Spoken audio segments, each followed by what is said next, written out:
Karon, gusto nako hisgutan nato og lawom ang usa ka importante nga butang sa atoang panaw sa pagtuo, ang pagbuhat sa matarong. Dili lang ni mahitungod sa pagkahibalo kung unsa ang sakto, apan sa pagbuhat jud ni ini kada adlaw. Ang Griego nga pulong nga poieo nagpasabot nga magbuhat o molihok. Kini usa ka pagtawag nga kita molihok, nag-auhag ka nato nga ipakita ang pagkamatarong sa atoang kinabuhi. Atong tanawon ang pipila ka importante nga mga bersikulo sa Biblia nga makatag og kahayag niini. Una, ang 1:3-7. Nagasulti kini kanato nga bisan kinsa nga nagabuhat sa matarong, matarong siya, sama na nga siya matarong.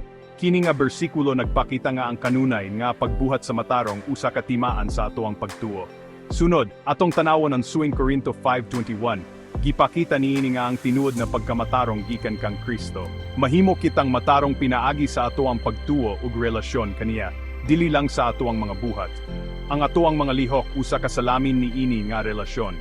Ang Isaias 53:6 nagpahinumdom kanato nga kitang tanan sama sa mga karnero nga sa laag ang matag usa kanato mitalikod sa kaugalingon natong dalan. Apan gipahamtang sa Ginoo diha kaniya ang kasal-anan natong tanan. Nagpakita kini sa giladmon sa gugma sa Dios ug sa pundasyon sa atoang pagkamatarong. Importante kaayon nga masabtan ang kalainan sa dili tinuod nga pagkamatarong ug sa tinuod nga pagkamatarong.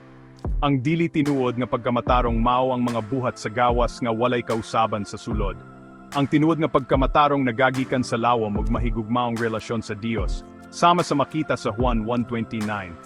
Nahinumdum ba mo sa dihang nakita ni Juan Bautista si Jesus ug miingon, "Tan-awa, ang kordero sa Dios nga nagakuha sa sala sa kalibutan." Gipakita nini ang gahom ni Jesus nga makapausab sa atoang kinabuhi. Aron hingpit nga masabtan kini nga mga bersikulo, importante nga tan-awon nato ang ilang tibuok nga konteksto. Busa, agdahon ko kamo nga basahon ang Vern 1:3-10, Efeso 4:24, Isaias 53:6, 1:29, ug Mateo 27:46 sa ilang kinatibukan. Mga higala, ang pagbuhat sa matarong usa ka tibuok kinabuhi nga panaw.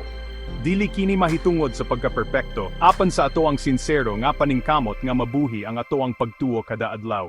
Maningkamot kita nga ipakita ang tinuod nga pagkamatarong pinaagi sa ato ang gugma ug relasyon sa Dios. Salamat sa pagtanaw, ug God bless. Karon, gusto nako hisgutan nato og lawom ang usa ka importante nga butang sa ato ang panaw sa pagtuo, ang pagbuhat sa matarong. Dili lang ni mahitungod sa pagkahibalo kung unsa ang sakto, apan sa pagbuhat jud ni ini kada adlaw. Ang Griego nga pulong nga poieo nagpasabot nga magbuhat o molihok.